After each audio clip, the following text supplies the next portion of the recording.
This is the First Read Ultimate Spider-Man podcast, where we discuss Miles Morales, the one and only Spider-Man. I'm Zach, and with me as always is esteemed educator, Johnny O. What's up? Welcome back. How we doing, John? Great. How about you? Oh, dude, can't complain. I was just saying 2 weeks is too long. What have you been up to? What have I been up to? I've been balls deep in this kitchen Wow. remodel project. Gosh. Okay, what are you remodeling? My kitchen. Yes. What are you doing to it? It started out as a simple, we want to get a dishwasher, and we thought, oh, this will be a $400 one-day job. Not so. My kitchen is so old, all of the countertops and cabinets were a custom build. They weren't like sectional pieces that we could have cut out. So you needed new countertops and cabinets, and then needed a new sink, and then we were going to put a dishwasher in. And then to do that, you need to change the plumbing, and we need to redo the electrical. And wow, my walls aren't straight. Sounds they're like curved. some contractor is just having their way with you. Yeah, and his name's my dad. Now you got to do this and this and this. Wow, well, your dad's laughing all the way to the bank. Yeah, so anyways, that's, I'm sure, as interesting as it gets for my last 2 weeks. How about you, John? That is interesting. I want to do a little bit of a kitchen remodel myself. Not really, just the lighting. I have like really old fluorescent lights in my kitchen, and I'd like to just like modern that up a little bit. Yep, that's one of the other things we're doing. But that's it. So not as in depth as yours. My last 2 weeks, I did some traveling.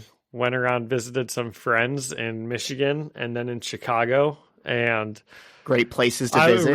Right before we hopped on, I was telling you how much better at golf I have been getting, and I played a lot of golf, and boy, I'm getting pretty good at golf.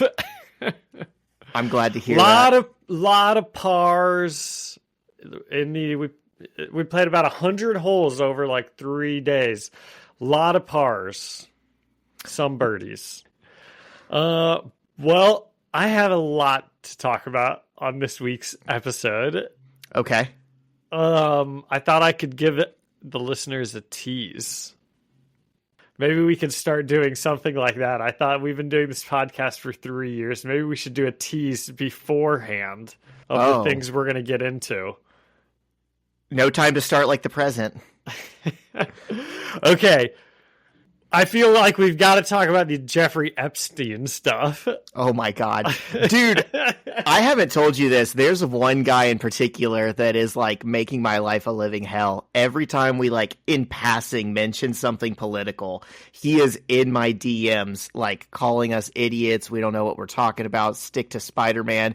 And then he'll respond with like, sorry for the typos, LOL. And I'm like, is this guy a troll, or does he think this is just how you like make friendly conversation? Because it's every time. He hated that you called that woman racist. He had to defend the honor of Who did I call racist? The lady that didn't want to get saved by Miles in a fire.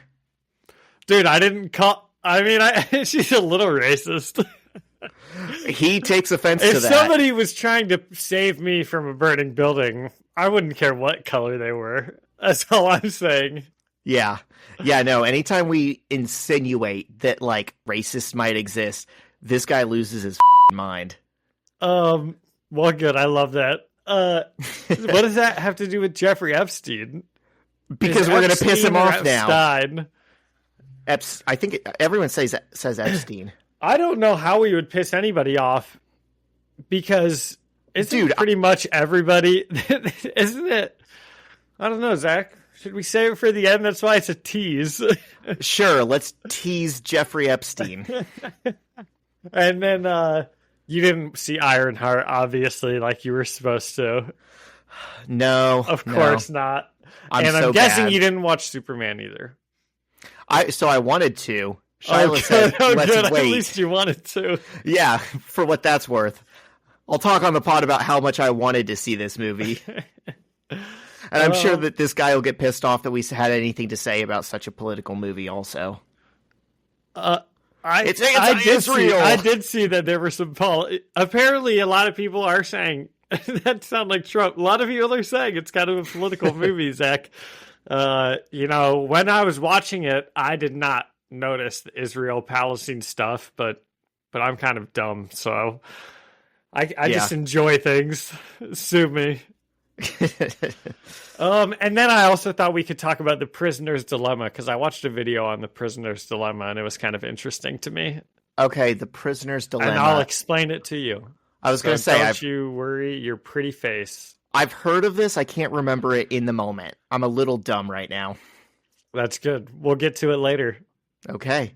Wow, a lot of great teases. That's There awesome, is. John. And now, a word from our sponsor, Spider-Man. Every business says they're better. But the ones that earn and display the BBB seal back it up. It instantly identifies businesses that are committed to operating with integrity, honoring promises, and telling the truth. Makes you wonder why every business doesn't have it. So look for it, because it's looking out for you. That's why it's the sign of a better business. And find a better business anytime at bbb.org. Okay, Zach, we're back. These have been pretty good. Every week we come in here and we talk about how good this run is. Yeah, we are enjoying Miles Do we Morales. think that they're going to keep it up? Or is this a little flash in the pan, kind of? Also, before you answer that, I have a question for you. Yeah, sure. Right when you do the intro every week now, you say Miles Morales, the one and only Spider-Man. Why do you say that? Is that a dig at Peter Parker? No, it's the... We never said that when Peter Parker was the one and only Spider-Man. It's the tagline from the movie. Oh. From Miles's... The Spider-Verse movie. The very good animated movies that you seem to forget about. I'm pretty sure every week I ask you that, and every week you tell me the answer. It's the same answer every time. Okay. Well, I keep forgetting. It sounds kind of like a dig every time you say it. No, it's not meant to be. It sounds like you're saying it like for the haters. You're like, come after us, trolls. Well, that's kind of what the movie is trying to do by saying it, right? Oh, okay. It's like affirmatively stating Miles is Spider-Man. Shut up, haters. Yeah. Because like for his universe, he is. It is a little strange that he went to a big Spider-Verse of Spider-Men, and every single one of them was like a variant of Peter Parker except for him. Isn't that a little weird? Well, no, because there was Spider Ladies that were not Peter Parker. You know, they're Gwen or they're Jessica Drew. And there you go. Like that.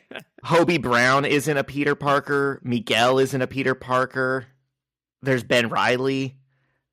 Well, he's a clone, though, right? He is a clone. I was thinking of him, actually. While I was saying that, I was like, there's Ben Reilly, and then I was like, he's a clone. And I was like, oh, got him. I guess Peter Parker is technically a Peter Parker, but he's more of a pig. Yeah.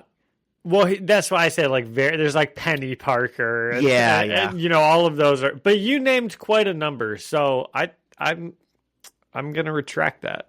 Do you know, just a little trivia for you. We've probably talked about this before. Do you know who created the character Penny Parker? Gordon Ramsay. No, you're not far off, though. Same first initial. You're not going to Could you imagine if I got it on that? Yeah, no, it was My Chemical Romance frontman Gerard Way. Wow, I would have never guessed. How did he do that? Well, he also, when he quit My Chem, when they like broke the band up, it was so he could focus on a comics career. He's like a pretty prolific comics writer as well. And much like the guy from that other band that I can't think of now. The Misfits. The one that my brother really likes. They sing Drug Church? No. No, he writes a comic, and my brother has gone to their show like a million times. How are you not getting this off of these clues? Dude, it starts with a C, maybe. And it's like more than one name. Or the comic. Or the creator. 9 movie. That's how I can find it, because there was a movie called 9 and the trailer for it had the song in it. 9 movie trailer song. And we're so close, dude. I can tell. We're just getting warmer. Coheed and Cambria. Oh, yeah. Okay. Welcome Home. That's interesting. I didn't know your brother listened to them. Well, we've only talked about it a million times. Sure. And he has the comics, and he's met the lead singer, and blah blah blah. I have tickets to see them in a couple of weeks, but I'm gonna leave before them. I'm sure my them. brother and Haley will be there.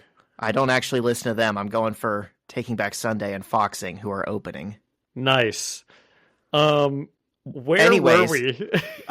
Gerard Way created Penny Parker. He wrote like a Spider-Verse mini issue.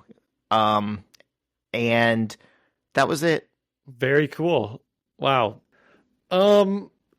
So should we get into these issues? Are we ready? We're ready, John. Take us into this now, issue. Zach, I know. You were smart and quick to claim this one. And only because I hate it when comics look different and the next one looks different. Yeah. I just turn the page and I'm like, can Zach do this one? I saw the art style change, and I'm guessing I can bet who you think that the art looks like and what your criticism of it's going to be. I saw it and I immediately knew John is not going to like that art. He's gonna prefer Sarah Pacelli. I'm very particular. Yeah. Okay. Now, Zach, I know you probably are pretty happy because your favorite character is back in this issue. She's right on the cover. I am so happy. I guess Jessica Drew is technically a Peter Parker variant, isn't she? She in this universe, yeah, she is. Yeah. Well, she's back. The is back. What's that from? I think it's an Elton John song. I knew I had heard it from somewhere. I think you've said that before. Anyway, so probably Jessica about Val Cooper. Or maybe about Elektra or something. I bet if you went back and listened to this, I bet you've said that. Or about that black cat, I think. Well, I don't call women John. That's true. That's probably me, actually. All right. So Jessica Drew, if you remember, she swung through. She kicked our Miles Morales out of the air. And she's like, "Who are you?" And he's like, "Listen, lady, I don't know who you are." And she asked where he got the costume. And real quick, this scene opens. Zach, jump in as much as you want. Okay, I will. I'm jumping in, John. Okay. This opening panel is the same pose that she was in at the end of the last issue. And I failed to mention that this is also like how her reveal looked when she first met Peter back during the Clone Saga. I thought this looked familiar. This is like a callback image. Yeah.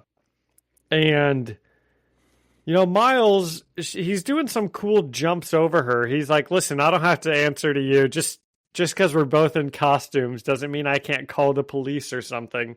And Jessica Drew just gives him a little whip with her finger. And I had forgotten that her webs just come right out of her finger. Yeah.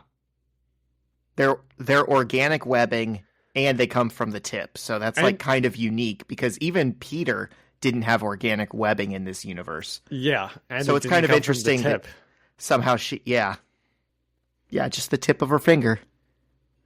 And Miles doesn't even have spider webs at the present moment, does he? No. And he wants to be Spider-Man, that sucker. So Jessica Drew, almost said Gwen. Jessica Drew, her little web whip, she just takes off his mask. And it's interesting we haven't seen anybody do this before ever. If it was this easy to do. I mean, it's pretty easy to do with webs. Who has Peter Parker ever fought with webs? You mean who has Peter Parker ever fought with a mask? Because he could do this to anybody with a mask. Oh, right? You're saying he should have been doing this the whole time to his enemies? Yeah. Yeah, I think he usually knows who they are, though. Maybe. And also another thought is that this is just a costume, so potentially the mask would come off easier than an actual superhero suit. Yes, we are like reminded that Miles is wearing a Halloween costume. It's probably pretty cheap. Yeah, It's probably just Velcroed in the back. probably. And Jessica Drew asks him a couple times where he gets his powers, and I don't really like how many times he has to get asked that this issue before he just finally answers. This has all happened before. Mm-hmm. You'd think he would see this person as an immediate ally, right? Another Spider-Woman. Wow, this is great. Did you know Peter Parker? How do you do your webs? Train me. And then instead they have to fight, then they're mates. They have to fight. Yep, that's true. And as Miles is talking to her, we kind of just see like a zoom in on both of their faces, and then the next panel, Miles is completely like wrapped up in her web. So she webbed him up into a cocoon really quickly without him even noticing. And he tries to hop away to call the police, and he bonks his head on a thing and knocks himself out. Not a strong moment for our Spider-Man. Tough look, honestly. And Miles wakes up and he's listening to a conversation some people are having, and they said, when I was a kid, I stayed home and watched TV. And what did you stay home and watch, Zach, when you were sick at school? NFL Network. Wow.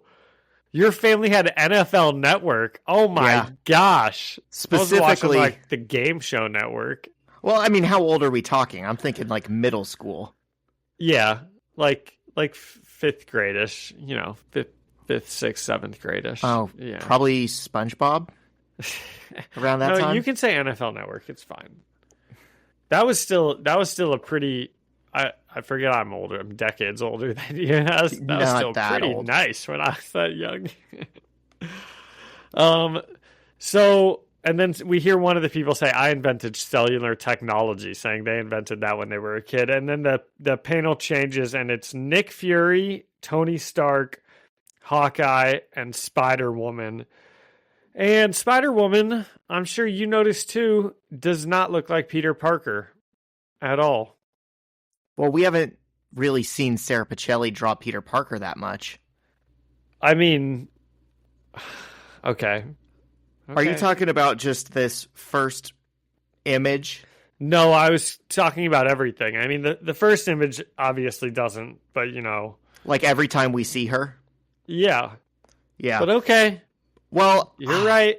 No, I get right, per usual.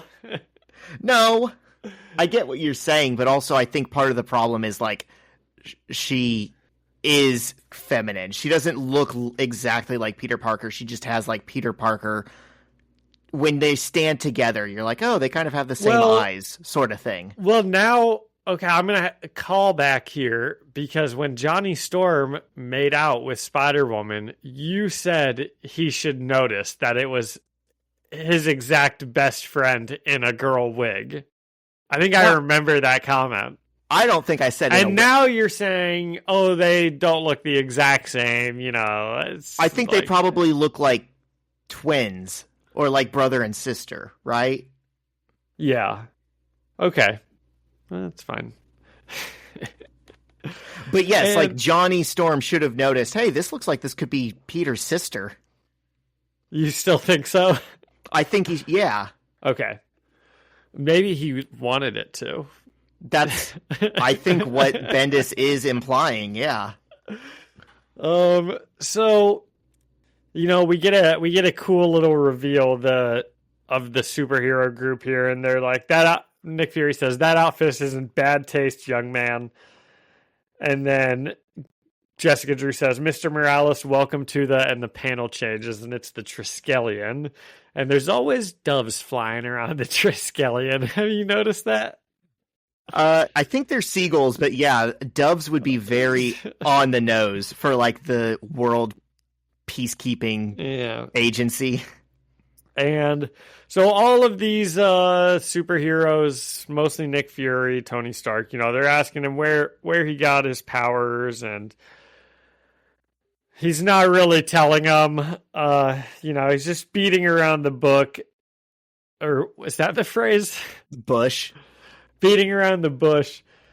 Dude, don't even feel bad about that, because I realized the other day as I was editing last week's episode, I did the dumbest thing. I said something like, oh, we'll just fall down that rabbit well. And that's not a thing anyone's ever said.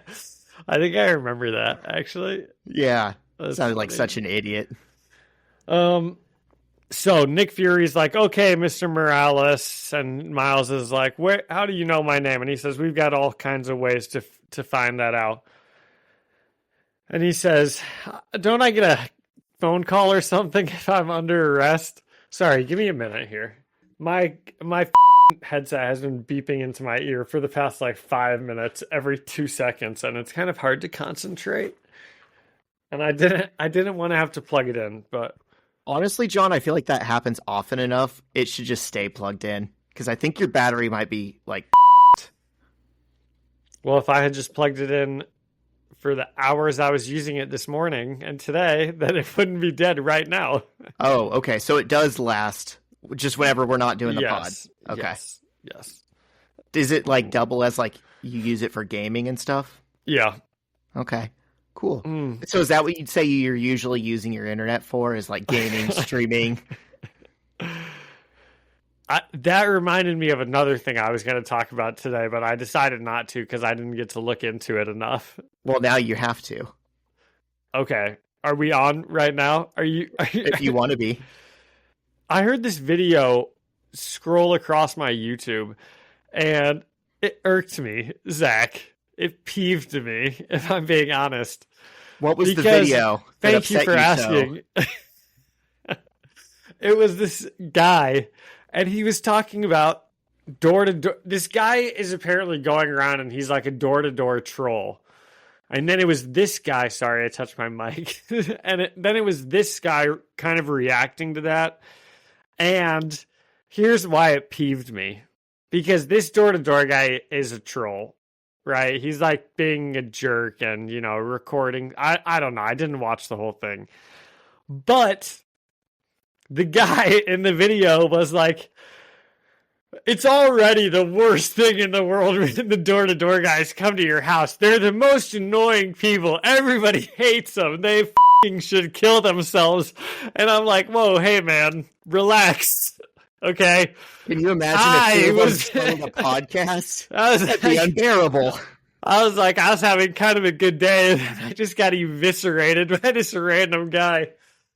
But it was fine. Whatever. So that I was like, Zach will get a kick out of that. That is funny. And I think I'm probably going to keep this in just for and gigs, but for anyone who didn't understand what just happened there, I just casually went into our old sales pitch that John and I had to used to say, be able to say in our sleep. Yeah. And he got us off on that tangent. And I did mean to research more about this door-to-door troll, so I had more to say about him, and I kind of just forgot. It happens. Right. There is something in you, something insidious happens when you join a door-to-door sales company, because first of all, it's ran like a cult, so that you can't interact with anyone in the outside world, and they don't understand the importance of what it is you're doing. But second of all, they drill down certain words and phrases in your head so strongly. There was literally a time I was introducing myself to a new employee. I just thought it was a fun job with my friends.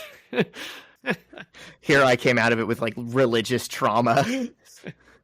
I was literally introducing myself to a new employee, and I accidentally started right into my sales pitch. I was like, hey, I'm Zach, and I'll just take a second of your time. And I'm like, what? Why am I doing that? I don't need to sell this guy. It was just automatic. My name was associated with my pitch. Yep. Well, anyway.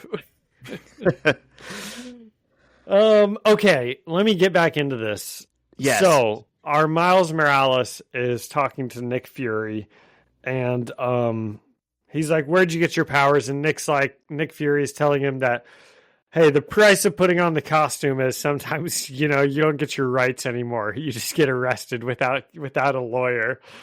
And finally, Miles is like, you won't believe me if I had told you where I got my powers. And Nick Fury's like, you got bit by a spider. And Miles is like shocked that Nick Fury would have known this information. And I just think it's pretty common information. Also, Webheads, Zach hasn't even mentioned my cool Spider-Man hat that I'm wearing. So, dude, you've worn that hat so many times on the pod. There's a post about it on There's a post about it on the Instagram. Hey, everyone, look at John's awesome new hat. You don't have to say it's new. It's not new, but it is my Spider-Man hat, and I don't wear it that often. I'm saying it was. I saw it in the closet. We're getting ready for the pod today. I thought 2 weeks is too long to pod, and I was like, that'll be fun. I'll wear my fun Spider-Man hat. Zach will really get a kick out of that. I do get a kick out of it. The other day I wore my Miles Morales socks, and I thought about just like, wow, should wear these when I pod, and I don't. You should. What's wrong with me? So here's where it gets interesting though, because Nick Fury is like, and your uncle, he's like, I got bit by a spider over at my uncle's house. And Nick Fury says, your uncle Aaron Davis. And Miles's face is shocked. And then it cuts to the Triskelion medic bay, and we see someone's eyes open. And, I didn't really know who this was, but we learn it's Electro. And there's a doctor and a nurse talking, and the doctor says, the patient's awake. How many cc's of whatever did you give him? And she says 10. And he says, you were supposed to give him 100. And not to get political, I don't want that one guy to get upset. But whose fault do we think this is? Because just on looking alone at the page, it's blatantly the nurse's fault, right? The doctor said give him 100 cc's. She gave him 10. Now everybody's going to die because Elektra is going to wake up. But if we look deeper, maybe the doctor said 10, and now he's just like, he's just being like, he's swinging his big around. He's using his power dynamic as her like boss to pin it on her. Yes, the last thing in this world that we're gonna do is blame the nurse on this for this problem. What do you think? I think it's the nurse's fault. We love a man who can play the devil's advocate sometimes. Yeah. I mean, on the page, like you said, it is told to us that it's the nurse's fault. I trust the writer. I trust doctors. I trust. Never mind. In this house, we believe in science. Okay, so of course, as they're having this conversation, Electro wakes up, and this is juxtaposed with the conversations of Nick Fury talking to Miles Morales about his uncle being the Prowler, and do his parents know about he's Spider-Man, and then cuts back with Electro waking up. And we don't have to touch on every single thing, right? We can get through an issue, but normally when you juxtapose two things against each other, they're supposed to have some sort of like narrative thematic cohesion or something, and these are just two things that are completely different happening at the same time. I don't see why we couldn't have seen the conversation with Nick Fury and then the Electro hospital scene. Yeah, I'm glad you bring that up because I can see what you're saying, but I think this is intended to serve a purpose of being dynamic. And I think when you buy a Marvel superhero comic, there's something of an expectation, fairly or unfairly, that every few pages there's some kind of action sequence that you're going to be able to look at. And so I think instead of just having a really long several page conversation, I think they thought if we cut both of those scenes as like happening simultaneously, we can get this cool image of Electro shocking people while there's this boring talking heads conversation going on. That's a good point. And as Zach just alluded to, Electro does wake up and he just wordlessly kills everybody in the entire hospital, which, on this podcast, we hate that. We hate when the innocents just get murdered. And as this is happening, Nick Fury and Miles' speech is finishing up. And Miles is like, I didn't mean to disrespect anything. And then the lights bug out. And he says, is this normal? And all of a sudden, there's a huge crash in the Triskelion. And Nick Fury is giving orders.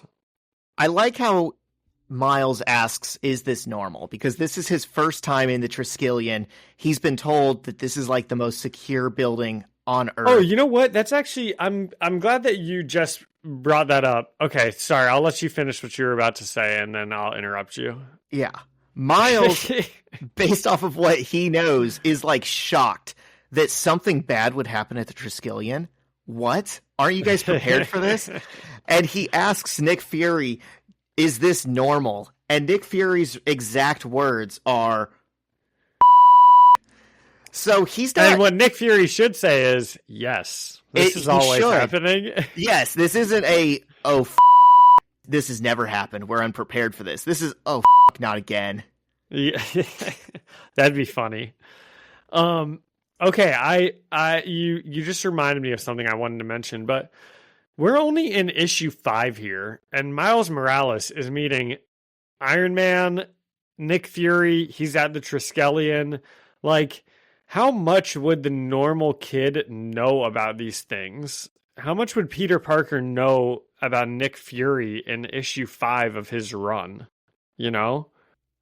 That's a good question. I mean, these guys are like celebrities for their world, right? Well, Iron Man, definitely. He would at least know who Iron Man is. But I guess, would he know what the Triskelion is? Would he know who Nick Fury is? I don't remember when Peter first met them, if he knew who that was. Yeah, I think they probably would. I think it's like analogous to a 12-year-old knowing what the Pentagon is. Like, they have some idea. Yeah. Yeah, probably. And it's probably also slightly bigger. We would hope they have some idea. I don't know how dumb these kids are. They're probably also slightly bigger names than they were, a year ago when Peter got his... a lot has happened, right? Yeah. They've been in the news a lot since then. I'm confident that Miles knows who all of these people are. He just doesn't know them.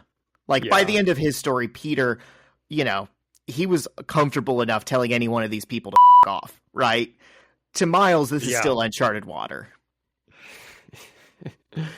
Let's pour one out. Sometimes I forget that Peter Parker died. The one and only Spider-Man. Okay, let me find where I was. Sorry. There's a huge crash at the Triskelion. And yeah, Nick Fury's giving orders. He's like, okay, Electro got out, sir. And he says, he specifically tells Miles, he's like, kid, stay with me. And we see Tony fly up and meet Electro, but Electro pretty easily dispatches him. And then Hawkeye, really cool superhero, Hawkeye, shoots some bows and arrows at him. And somehow it explodes Hawkeye. Actually, not great, Zach. This is our A-team? Yeah. Yeah, because Fury said A-team, top side. I expect more from Iron Man. Hawkeye, this is about what I expect. And then Jessica Drew comes through. She does get a good lick on him, but she kind of pummels him right into Nick Fury and these other civilians. And Electro is like, oh my gosh, I've been waiting to do this to you, Fury. I know I should just try to escape, but I just want to kill you. And we see an invisible Spider-Man holding up like a big metal tanker in the background, and then he chucks it at Electro, knocking him out. or I'm sorry, I misspoke, kind of getting the upper hand. And then Electro is like, oh my gosh, I saw you die. How is this happening? And then Peter gives him a little zap on the neck, and it short circuits his electro powers. Yes, Zach? Peter does it? Sorry. Miles. He's wearing Peter's costume. That's really in bad taste.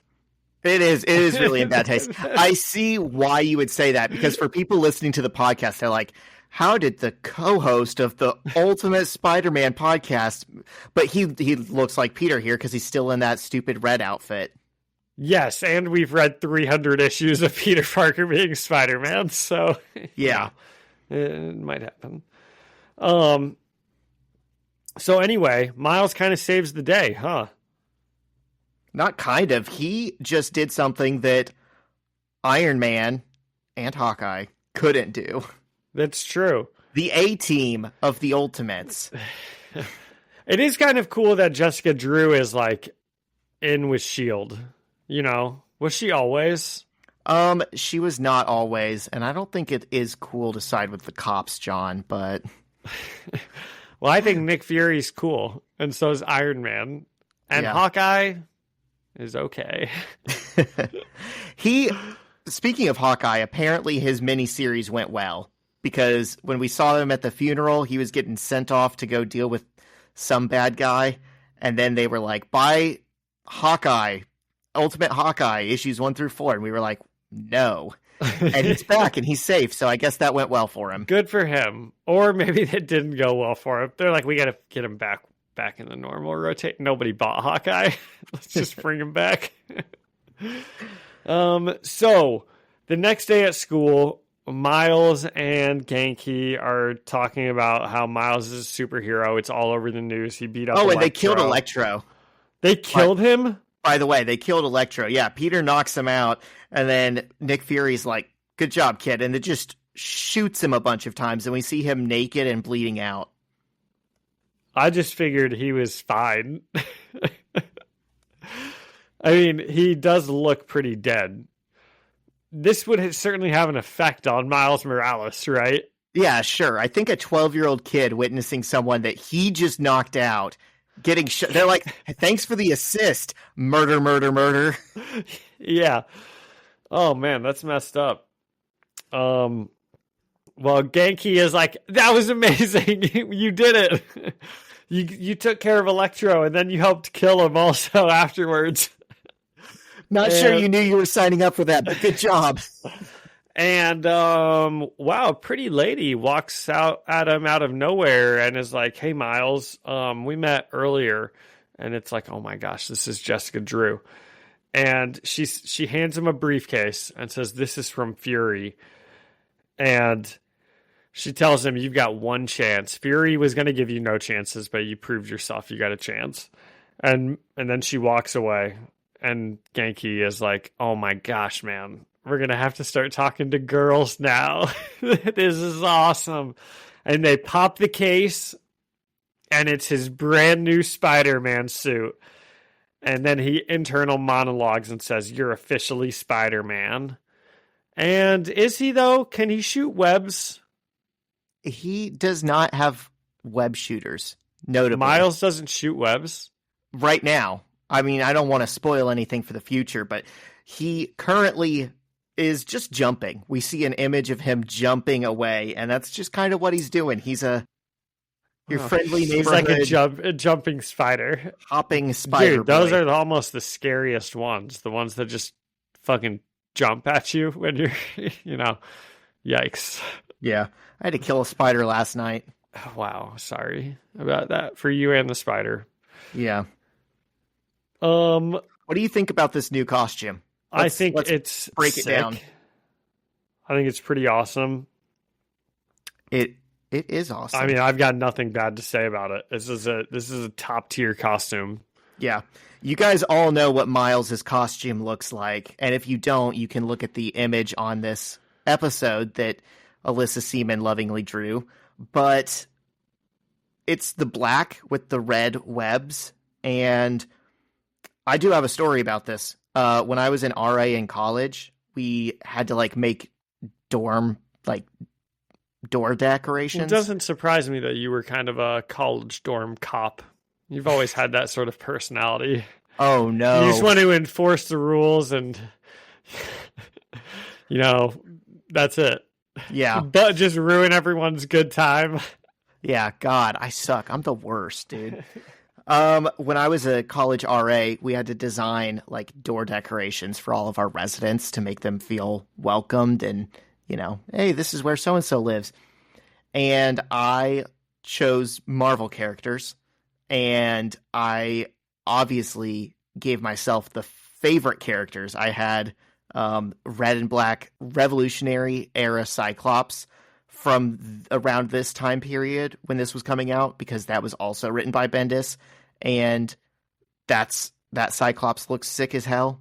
And then I also gave myself the red and black Miles Spider-Man suit because it looked sick as hell. Nice. I was very into the red and black character redesigns by Brian Michael Bendis in the early 2010s. Wow, so is this your favorite Spider-Man? He's not my favorite Spider-Man, but he might have the coolest suit. Okay.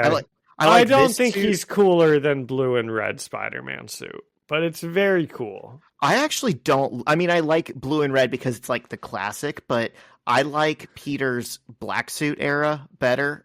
I like Jessica's suit. I don't know. Red and black is very old-fashioned, and I think it's old-fashioned on purpose, but sometimes it's nice when he looks a little bit more intimidating or like a spider. Yeah, but also Spider-Man is red and blue. So I know. Like I get it. Have you seen my hat? Right. Your hat is red and blue.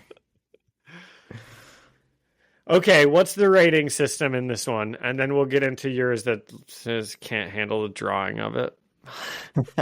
I don't know. What do you want to give this? How about out of... Oh, gosh, I'm sorry that my brain just went there. But out of faceless, nameless hospital orderlies that were cut down in their prime. By Electro.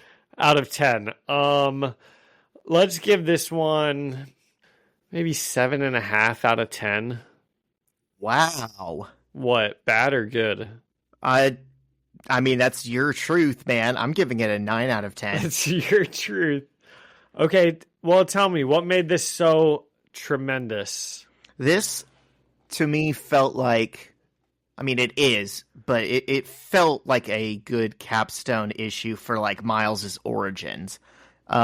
He gets his suit. He meets everyone that he needs to meet. He proved himself under duress. He took out a genuine threat. And we were even shown a little bit of like power scaling where it was like, oh, well, Iron Man couldn't handle this, but Miles kind of did. Yeah.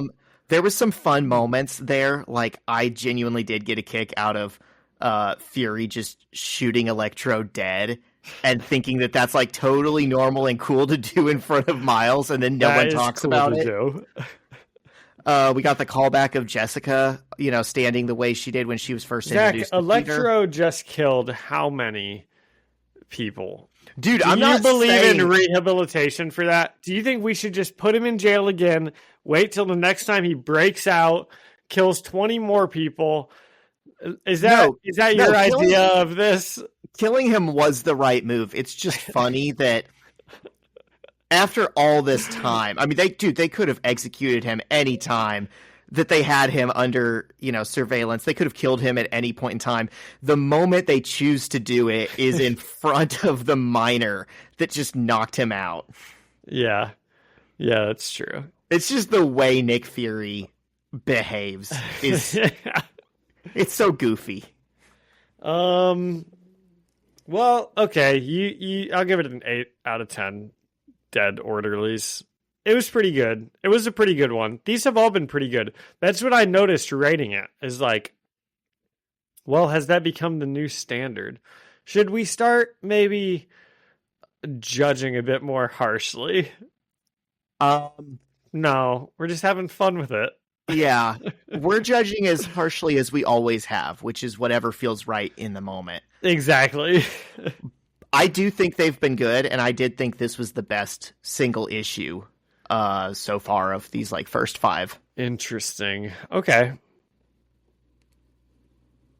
It just works as its own I agree. good little standalone story. Hey, 8 out of 10 is a good score. I know. My score's better though. Okay, take us into yours, and we already know that it's drawn differently, so I won't have to say it again. Oh, okay. Well, we'll see if we do, just for funsies. This one is Ultimate Comics All New Spider-Man number 6. Written by Brian Michael Bendis, art by Chris Samney, colors by Justin Ponser, and lettered by VC's Corey Petit. And so we open in Mexico City. Okay, here's what's annoying to me about the way this is drawn, Zach. John, I get the sense you couldn't wait to talk about it. I couldn't. Because here's why it bothers me when I turn the page and I see this. It's because I don't know who I'm looking at. Okay? And this would even go a long way if they even just put in little text next to the character Uncle Aaron. Because I don't know who this is, so I'm just confused from the very start, you know? And then I have to read, and then I have to see 3 pages later when they finally tell me who it is, and then I have to go back to the first page and read it all again in the proper context. And that's why it annoys me when things look different. Do you think maybe that was intentional to build a sense of mystery of who this character you're following is? I think they should tell me who it is so I don't have to read it twice in the proper context. Okay. Who do you think this art looks like? If you had to guess that if this wasn't Chris Samney, what artist would you say you think drew this? Well, Bill Sienkiewicz is more like crazy than this, you know? Yes. I wouldn't say that. He's more like jagged and rough. And let's see. Who else do we know? You're becoming an art critic, dude. Yeah, I know like 3 names. And right now the only one I can think of is Bill Sienkiewicz. I don't know. What about the Fantastic 4-year-old? That's the guy I couldn't think of. And this looks better than that. It does, but it has similar really thick lines, and everything's thicker and darker. This looks more purposeful. That looks like it was just like one guy like doodling panels and then he like sent it off to the publisher. No, John, you don't get it. It's really deep. Yeah. Okay, so we see that it's Uncle Aaron and he's in Mexico City. Well, I guess we don't see that yet. John just told us it's Uncle Aaron. And he is going into like the back room of a bar somewhere, and he's visiting the Scorpion. And okay, this guy in the middle with his shirt off is the strongest person I've ever seen in my life. His abs are so big, Zach. I think he must be some sort of a superhero because real people aren't built that way. That's a good idea. He might be. Yeah, we are in a superhero comic, so. Yeah, so Uncle Aaron goes to the back of this seedy bar and asks to speak to the man in charge. And he keeps saying English would help. And the guys in the bar don't take kindly to him. They kind of punch Uncle Aaron up and put a knife to his neck. And then the man in charge shows himself and he says, "That's the Prowler. That's the most dangerous thief in America." Basically, the Scorpion asks, like, "Do you have it?" And Uncle Aaron's like, "Do you have my money?" And they kind of go back and forth. It's 2 crooks that don't trust each other in a business deal. Classic. Yeah. And Uncle Aaron gets agitated by this, and he does a big shock. We don't really see where it comes from, but he blows all the henchmen away with like electricity or something. And Scorpion says, "Huh, fancy toy. Looks like you've been visiting the Tinkerer." And we cut to Brooklyn, where Miles is Well, enjoying... do we want to talk about that scene at all? Yeah. What have you got? Everyone was so ripped. You didn't... That's all I've got, Zach. Oh, yeah. Except there's one fat guy in a jersey. He sticks out like a sore thumb. It's very funny. If I were in a group with the 5 strongest men on the entire planet, I just have to assume I would be on some sort of a weight room routine. You know, I don't. I'm just saying. You feel the need to keep up. Exactly. Yes. So I'd like to, I would like to see the psyche of that guy's mind. Well, I think we're seeing a look into it in the sense that he is wearing the most clothes of anyone. Oh, interesting. They're in Mexico City, in the heat, 2 of these guys are shirtless. One of them is in a super deep, slutty tank top. And our big fella is, like, wearing a full 3XL That's jersey interesting, which you just covers touched his on. torso. And a hat. I don't know if maybe he's like probably bald too. Yeah. Probably bald too. Okay, let's stop body shaming this guy. Okay. So I don't know who these guys are, but I do like Uncle Aaron a lot. And I'm glad that we're seeing more of him.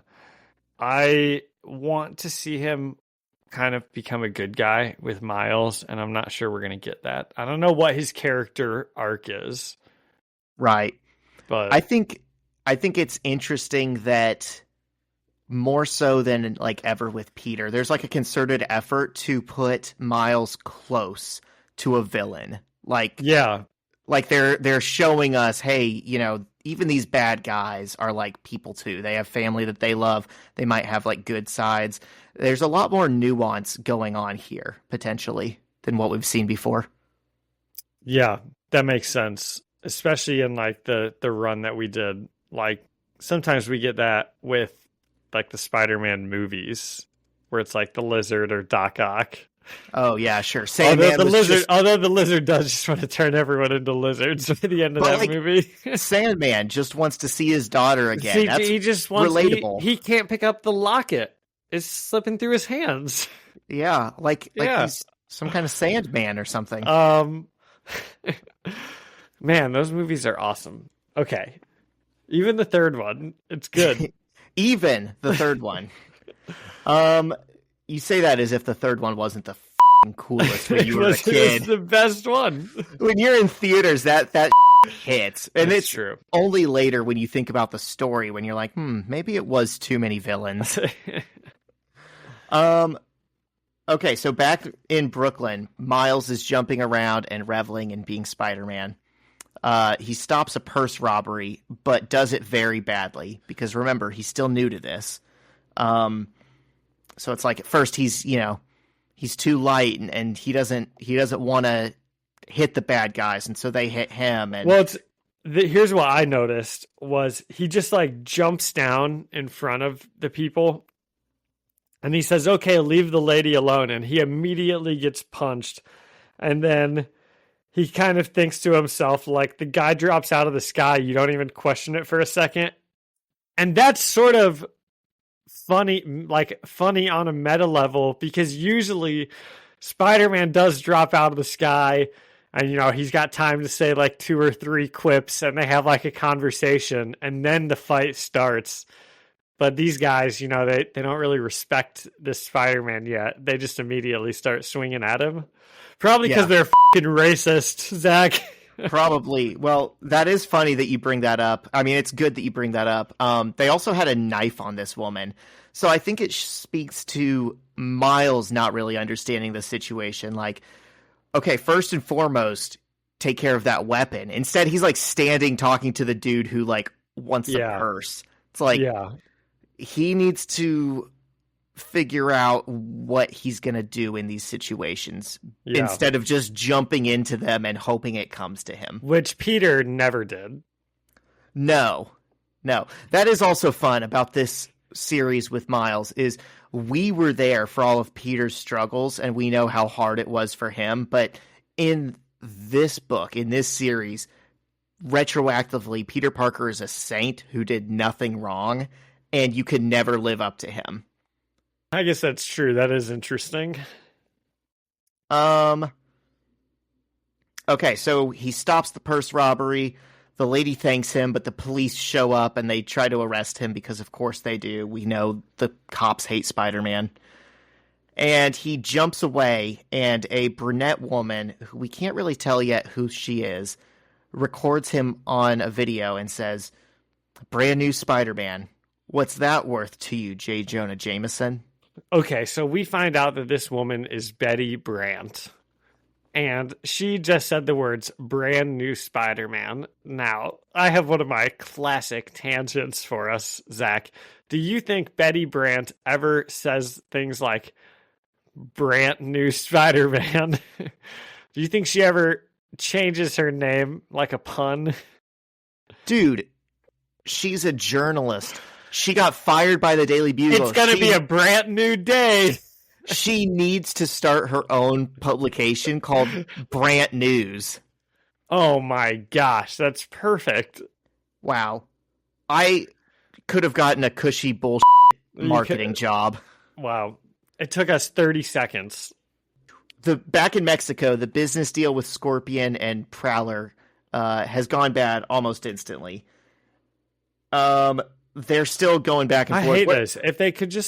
If they just trusted each other. Actually, you know what? We'll get to it. Maybe I interrupted too early. We'll come back to it. Yeah. They do not trust each other.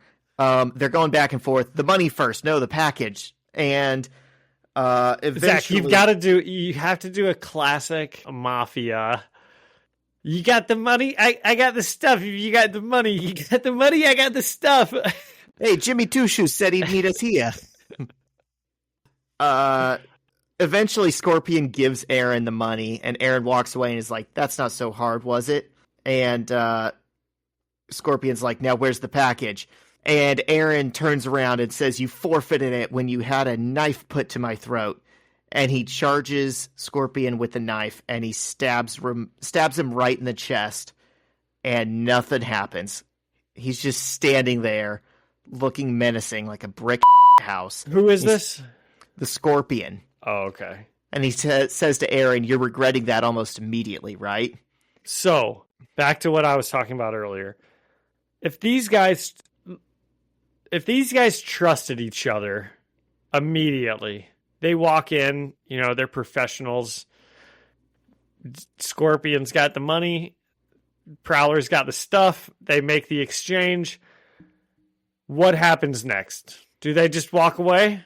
Or is one of them gonna try to kill them anyways? Like, at this point, do you think the Prowler could have still given him the package and walked away?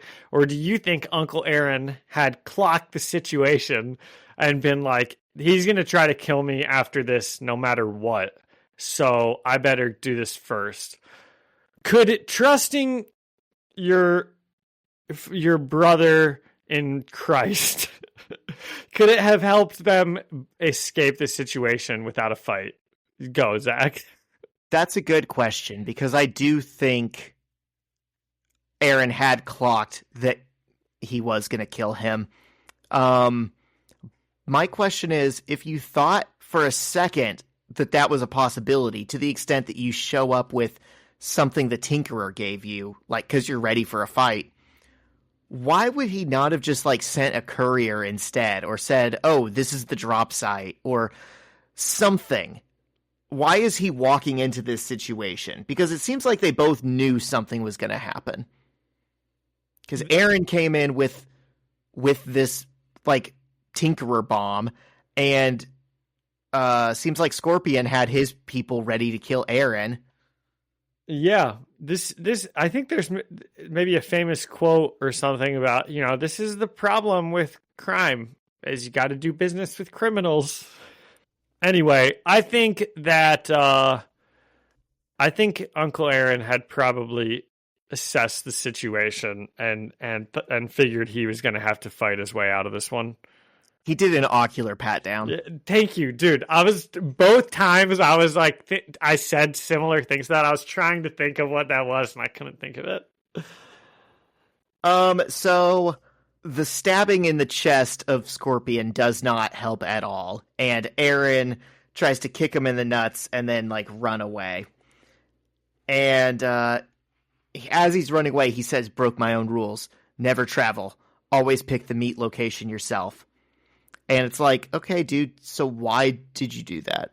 Because clearly it seems like you knew that this was a bad situation you were walking into. A lot of money must have been, you know. I suppose. There's also a dude running in sandals with like flip-flops with socks on, which is just a really weird touch for the artist to specifically put Maybe it's in Moon Knight. front and center. Oh, does he do that? I don't know. So Aaron's running away, and he's like immediately surrounded by La Policia. And he's like, "Hey, I'm American. English? American?" He's very much hoping that people will speak English.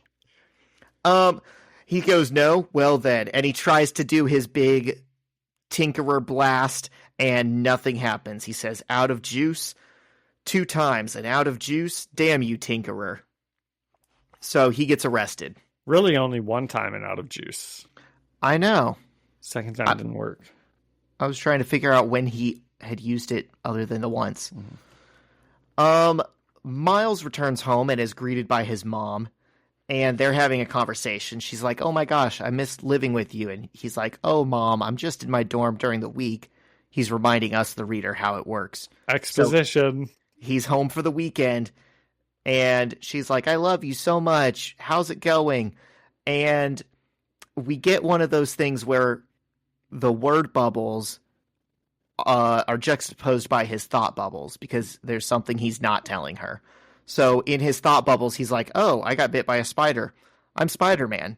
I beat up Electro and met Nick Fury. I could stick to walls."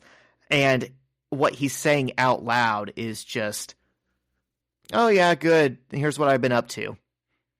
And he's talking about like school stuff. And Rio talks to Miles about his dad being a criminal and how he's a changed man now. And she says something very interesting, which is like, your dad's not a bad guy.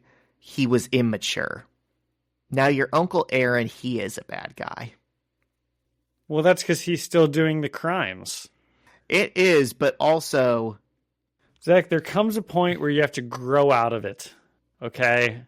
I get it, but it's interesting that she doesn't seem to think that Aaron is redeemable. Or at least they don't want to say that to Miles. And I think he is. Because I want him to be. Yeah, he could be, right? And Miles basically says that, like, "I didn't like that you guys kept this from me. I should have known, about Dad's past." And he's wrestling with the idea that if his dad was capable of doing bad things, that means maybe he is too, right? Because he's like 50% his dad's genes and his mom's genes, and maybe if he were in the same situation, he would steal stuff. And Rio is like understandably sad by that. She's like, "Oh, honey, no." And he's like, "No, it's cool. I just have to like think about this and wonder about it because you guys kept this from me." And just then Genki busts in, and Rio says, "Oh, I see they haven't taught knocking at that new school." And Genki is like, is that let's is it that bad doing crimes when you're a kid in a poor neighborhood? And here's what I'll say to that. Not that I did, because I didn't grow up a poor kid in a poor neighborhood, but my dad did. And I'm sure I've said before that him and his cousins were doing, crimes and stealing stuff off of trains and whatnot. And, it's just part of being a kid. So is it that big of a deal? Kids will be kids. To an extent, Anyway, I'm just saying I would never. Number one Spider-Man podcast for criminals. When my dad tells these stories, they aren't like, "I'm so ashamed of the things I've done." It's usually like laughing about things that he and his cousins did. It's like funny stuff, right? Well, yeah, because it's probably crimes about like... No, they didn't like hurt people. obviously. No, so that could be where the line is. It's property, right? It's commercial property theft, and it's probably 40 years ago. Yeah. Like, who gives a So, I just wish that they would say more like what type of stuff their dad, Jefferson Davis, was doing when they were kids. Were they like stealing VCRs and or were they like, shooting convenience store clerks and robbing, places? Because that's different. It is different. I don't think they're going to spell that out for us, though, in this corporate comic. Okay. I think Disney is hardline anti-theft under any circumstances because it benefits them. I think, okay. Okay, so Genki busts in unannounced, uninvited, and Rio is like kind of pissed. She's like, "Oh, I guess you guys don't learn knocking in school." And Genki's like, "I need to talk to Miles right now. And they're like, "This is important, dude. You just like interrupted a family conversation." And Genki's like, "It's important," and pulls Miles into the other room. And he's like, "Dude, look, you were just on TV." And John, I don't think that is that important for him to have like interrupted a conversation between Miles and his mom that they've both said like, "Hey, this is important." Like, yeah, Miles is Spider-Man now. He's going to get on TV sometimes, and you guys should kind of know that. But this is still really early on. This is like the first or second time it's happened. It is, but like, I think that could wait. Yeah.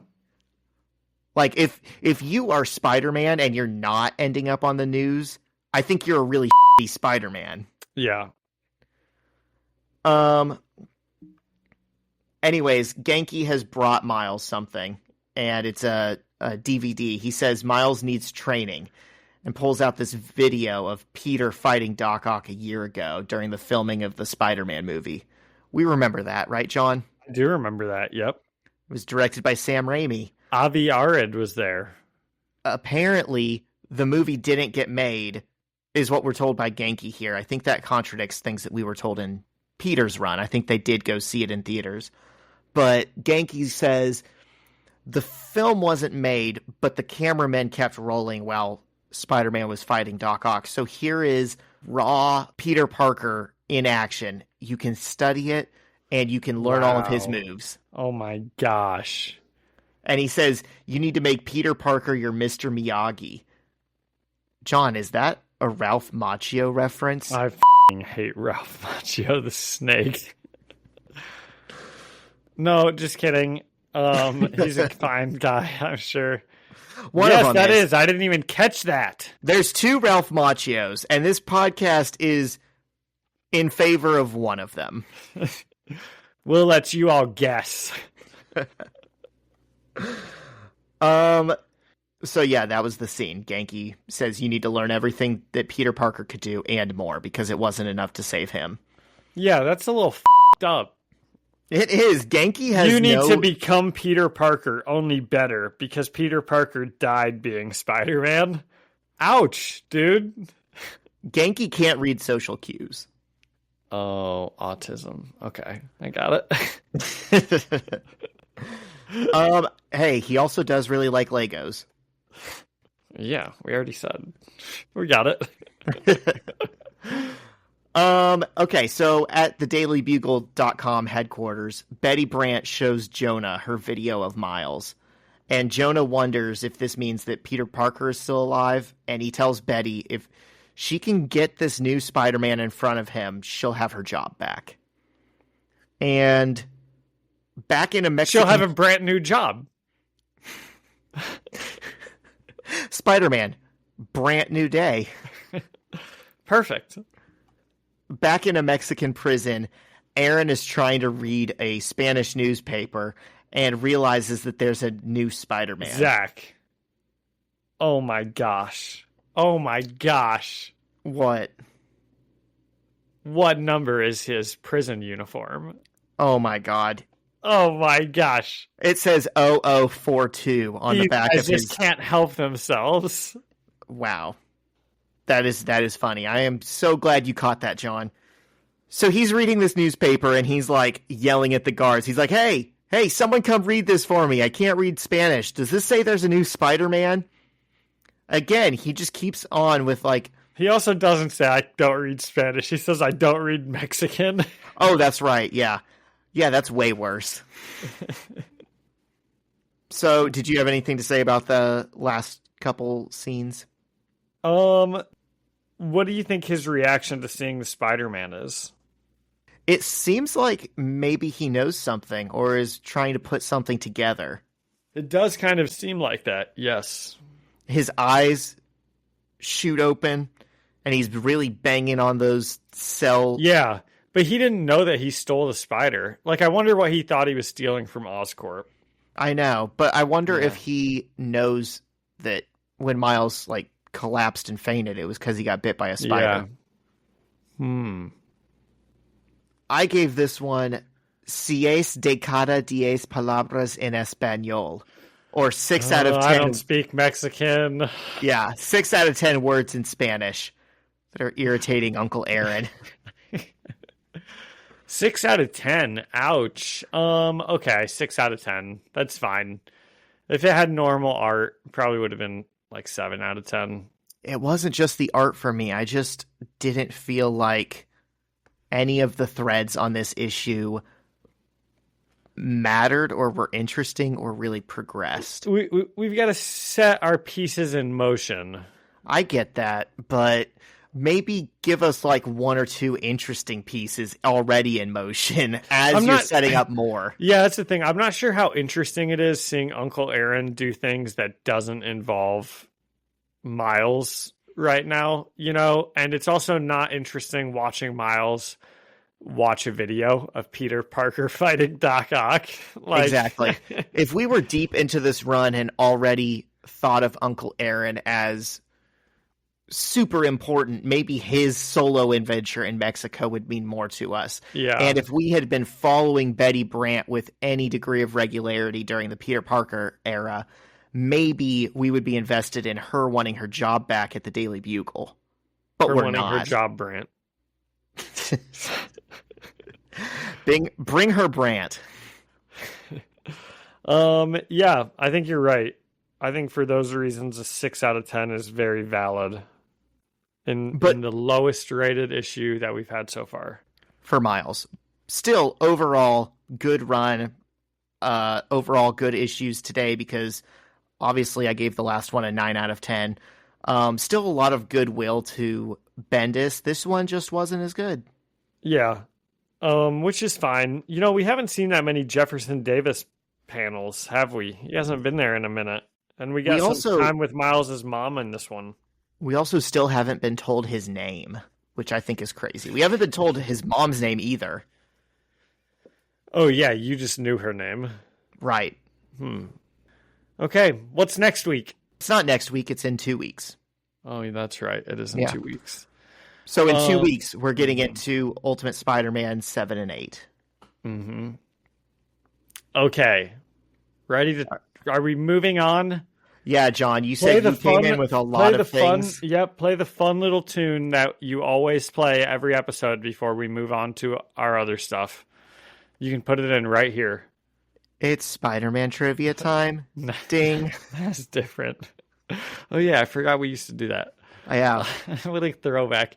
Okay, first things first, I thought of this a couple times while we were doing the readings, and I don't have much to say about it, but I did watch Inception again this week, and I fell asleep about 45 minutes in. Just didn't catch me. Wasn't catching me, Zach. Pretty boring movie, if I do say so myself. It's fine, but pretty boring. But how was it in the other levels while you were asleep? That's actually... I didn't think about that. That's funny. I thought that's what you were setting up. No, I didn't know. I just fell asleep during it. Man. I watched woke Inception, and the damnedest thing happened. 20 minutes later, I'm dreaming. They were like, I watched him get the team together, and then I fell asleep, and I woke up, and they were getting out of it. And it was him getting the old Asian man out of the dream at the end. And I'm like, I slept through the whole thing. You slept through them being asleep. Yeah. Wow. Christopher Nolan himself couldn't write that movie. He's done it again. Okay, what do you want to talk about first? Do you have a list? Yeah, I remember The Prisoner's Dilemma, Epstein, Superman, Ironheart.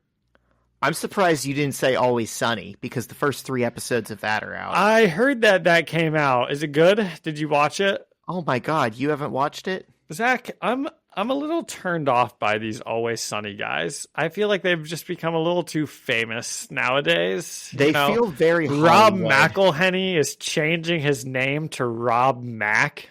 Yeah. What? Yeah, Make people say McElhenney. It's not that hard of a name to pronounce, and it's an awesome name. I get you, man. I feel it. Trust me. I was starting to sour on them a little bit too. The first episode, I think, is very funny. I would love it if it was great. The second one, also very good. Kind of a return to form. Feels like it could have been like a throwback. It feels like it could have been a season 4 episode. Damn! If you told me that they did this, I would have watched them in preparation.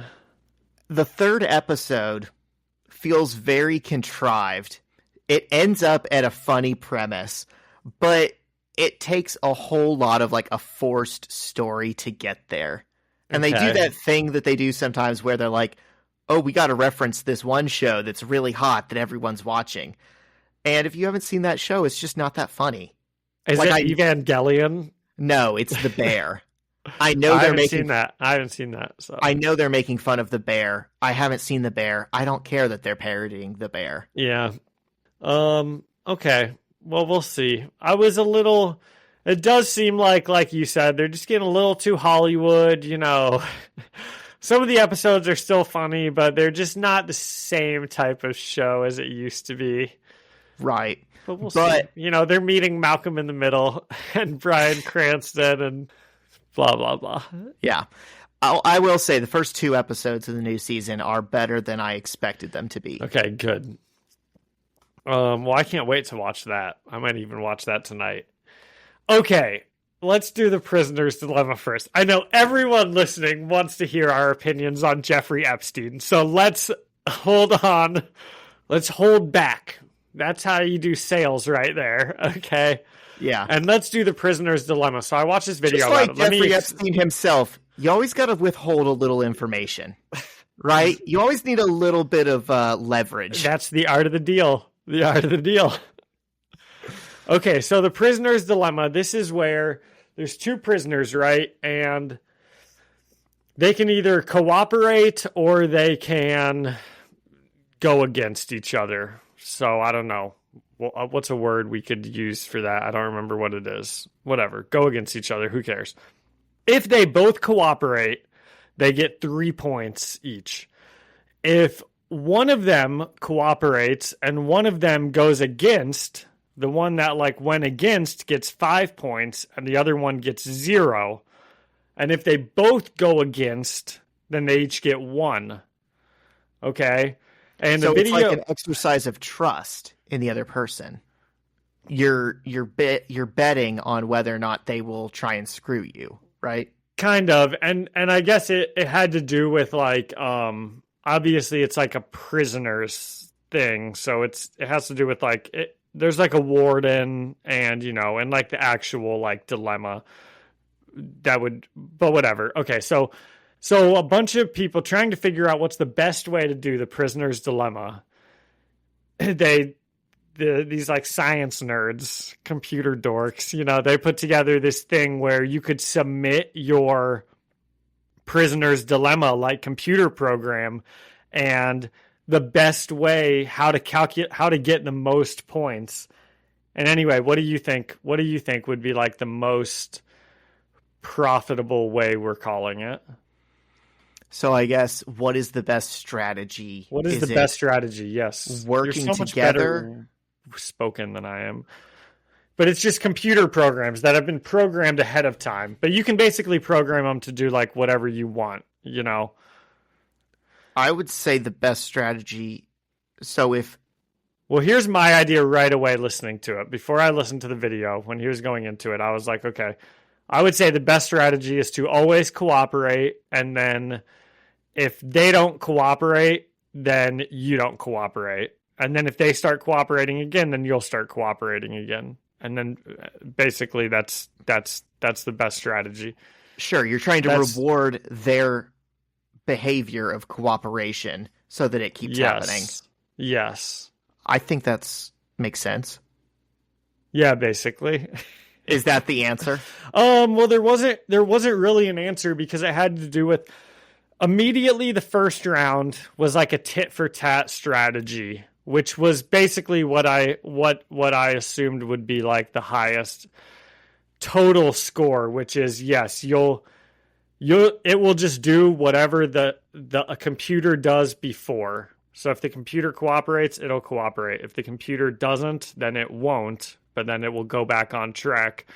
And anyway, there were a million different programs, but here's why I wanted to talk to you about this, Zach.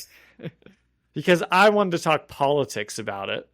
Because the thing in this 45-minute video about the prisoner's dilemma, the thing that never came up one time was the aspect of it, which is that when both people cooperate against the person putting them in the situation, there are actually more total points. So socially, right? I'm making a lot of leaps here. No, I get what you're getting. But that's what it made me think, right?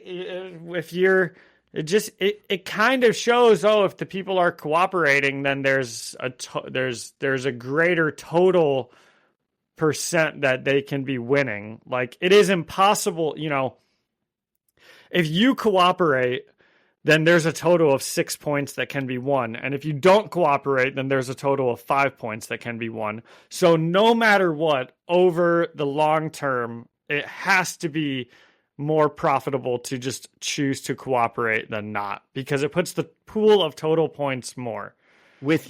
Cooperate with your fellow co-prisoner. Yes. Who is also being subjugated or repressed in some way with you. Yes. That you can choose to see as your enemy and your competition, or as, dare I say, comrade. And maybe you think about your working person also, your coworker, like some sort of a union amongst workers to, I don't know, to have more total power than they could like solo. Yeah. Or something. This is all purely hypothetical. Anyway, so that was pretty interesting. That was a pretty interesting conversation that we just had. Little dip our toes into philosophy. Yes. So let's talk about Jeffrey Epstein now. Okay. What's been happening, Zach? You pay more attention to politics than I do. Oh man, you are gonna get me. Here's the thing. If they can kill him, they can kill me. I'm not in, any kind of like protection or scrutiny. No one's going to go back and look for my missing videotapes. I'm just going to end up dead one day because they don't like what I said on a podcast. Well, then do you want me to go? I mean, basically, it is interesting to see that this is like the one thing that the right is losing their minds about as well. Like, there is a real split among MAGA people who are like, wait, Donald Trump lied about Epstein and thinks we're fucking idiots and are just going to believe him. I hate to say this, but I am feeling a twinge of hope in our political system the past 3 or 4 or 5 days. Because of that kind of awakening? I'm just... Maybe there is something that they can do that the base won't immediately agree with, no matter what. Yeah. Maybe this is one step too far. Seems like it might be, yeah. And like you were just getting at, this shows that there's some kind of issue that we can maybe unite most of the left and most of the right on. If there was like a Bernie Sanders type. Yeah. It took child sex trafficking and exploitation But that's like the hill that we are all ready to like die on and say, I don't care if we like your politics. If you're on this list, if you were part of these activities, go to hell. Okay, so is it something that all of the crazy people on the right, like, they were right about this? There was somehow a global cabal of the rich and powerful who were doing child sex trafficking. They were right. Yeah, dude, seems like it. I mean, hey. And the only thing was, like, their guy was just involved in it too. Yeah, it's the damnedest thing, right? A broken clock is right twice a day. So here's my next question, because obviously Donald Trump was involved in this. Obviously the Clintons were involved in it. They all were. They're all terrible. The King of England was involved in it. So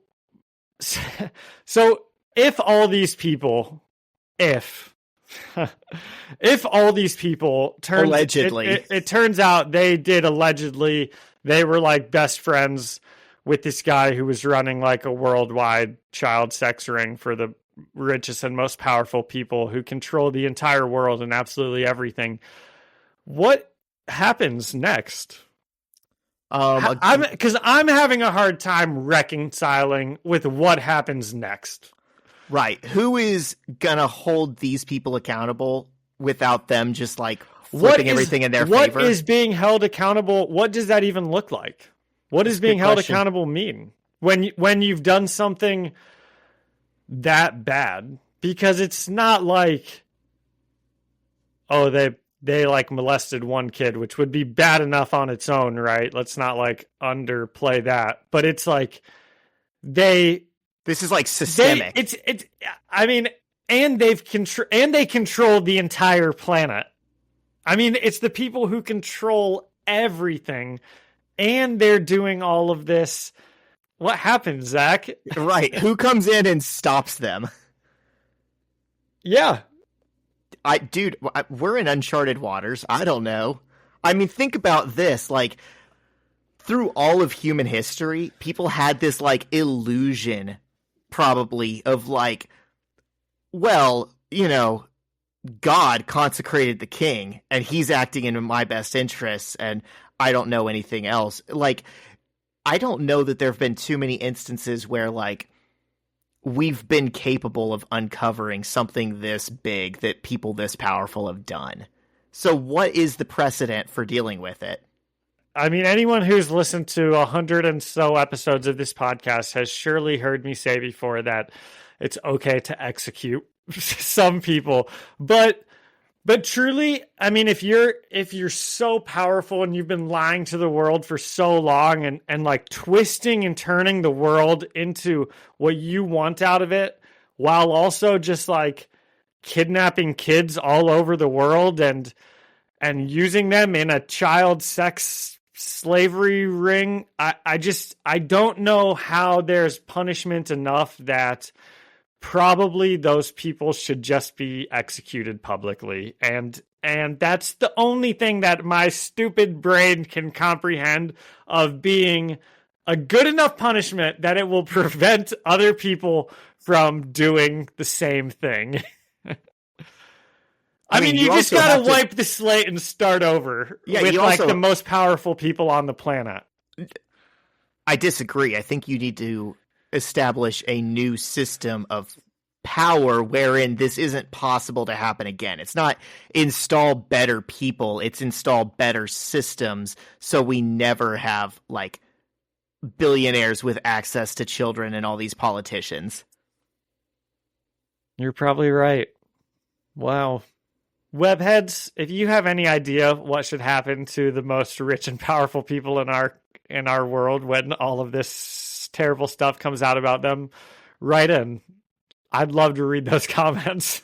And let me be clear, because I know there's going to be this one guy who's like, you're talking about my people. No, dude. Like, dude, it's everyone. Everyone. I don't care. The Clintons we know they're on the list. Dude, we know they're on the list. It's so funny. If for Donald Bernie's Trump, on the list, no, Bernie's he's on the the only list, one. I'm like, there's no way. There's no way. If he is, dude, I would believe it because they're all bad, but I don't think he would be.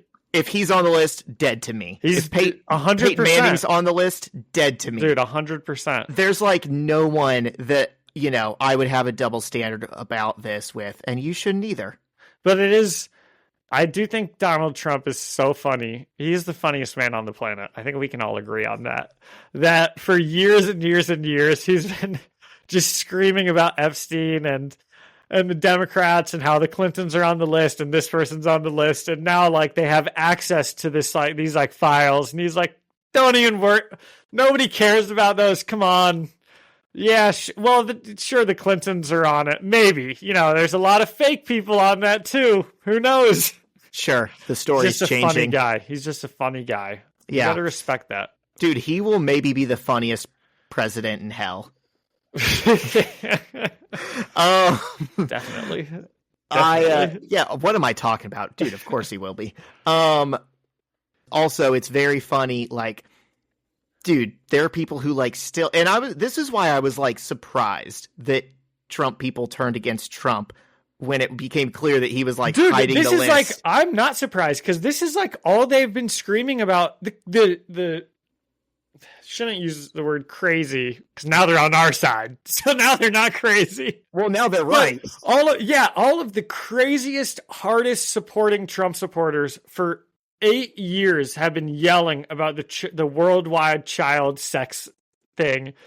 So I am not surprised that they're like turning on him. Like, dude, that's what Alex Jones cares about, man. He yells about it nonstop. But here's the thing. There have been so many pictures for these whole 8 years, more than 8 years. What is it? 12 years since he like first ran for office. That whole time we have seen so many pictures and videos of them hanging out. I swear to God, there's more documentation of the two of them palling around than there is with my best friend who was my best man at my wedding, who has been my best friend since we were like 12 years old. Dude, we've been on soccer teams together.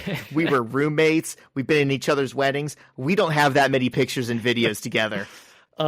Yes, you just touched on something that I was thinking, which is such a fumble by the Trump administration to not just do what they've done every other time something has happened and just been like, yeah, it's fake. We've got the files, and all the Democrats on the files are real, and all the Republicans are fake. Because that would have worked. That would have worked so easily. Oh, well. Oh, well. Anyways, what are you going to do? Superman was pretty good. Okay. Apparently there was some Israel-Palestine stuff that I didn't understand, but then looking back on it, I'm like, I can kind of see that. But I actually don't think that it was supposed to be that heavy-handed because things can just, like, sometimes there's just bad guys and good guys. We wouldn't always be like, oh, the bad country is the bad country from the real world. It's just a movie, And it's inspired by like a scene in the early comics and a country that they created in those early comics that precedes the creation of Israel. Did you realize that? I didn't realize that at all. That country is named in like a 1939 Superman comic as like, oh, this is the bad nation. Yeah. So I hate that your Democrats and are like, oh my gosh, James Gunn is so woke. This Superman loves Palestine. And then all the Republicans are like, oh, Superman's gone woke, blah, blah, blah, blah, blah. It's just kind of a fun movie. And there really aren't that many politics in it that I noticed, like, openly going in and watching it. And there is a scene where a little kid holds up a Superman flag, and it's really cute, and it made me cry. So how about that? I love when there's little kids in superhero movies that get to be like, hey, I look up to you. And then the superhero looks down and they're like, hey, I'm doing this for you. Well, that might not have happened, Zach. So I won't spoil it for you. Okay. Well, I'm just saying I've seen that in Like in the That does happen a lot. That does happen, and it always gets me. In the Amazing Spider-Man 2, which I know everyone else hates and I like, that final scene I love where that he movie. shows up to the little kid. That movie, he gets coins out of a calculator. He puts them in an underground train. How many Spider-Man movies have an underground train system? Not enough. Not exactly. Okay, I guess they all do because they're all in New York. Technically. Yeah. But yes, he gets the kid. He saves his life from the rhino. Yeah, and he's like, thanks, I got it from here. Like the kid was stepping up and being Spider-Man. Scene. Thank God the rhino didn't just annihilate both of them while they were sharing that moment. Yeah. Well, he knew, fair's fair. Yeah. Spider-Man called timeout. Yep. Speaking of fair is fair, there's a character in Superman called Mr. Terrific. Do you know anything about this guy? I know he has a T on his face. He does. He looks pretty goofy. He's a fun guy. Yeah. And he has the word fair play written on his jacket. And I was going to ask you if you knew anything about that. But I don't. I know my DC friend probably would, but I've never read a Superman comic. Can you believe that? That's how much of a dedicated hater I am. I haven't either. I've got 1 million Batman comics behind me. I don't think Superman's in one of them. Yeah. I know about as much about that guy as like the general public, which is why it's going to be so fun someday, probably when I'm like 50 and I actually start reading Superman and realize what I've been missing. So, do you have anything else? I do not. Let me go through my notes, Zach. Nope. We got through everything. Incredible. We've done it again. Another great one in the books. Yep. Okay. Thank you so much to Ian Hickey for the music and Alyssa Seaman for the artwork. And thank you all for listening and leaving a review or a comment. You can find us, the First Read Ultimate Spider-Man podcast, on Spotify or Apple Music or anywhere else you find podcasts. And you can leave us a comment on Instagram at First Read Podcast. Send us an email at firstreadspidey@gmail.com or find us on YouTube, the First Read Ultimate Spider-Man podcast. See you in 2 weeks.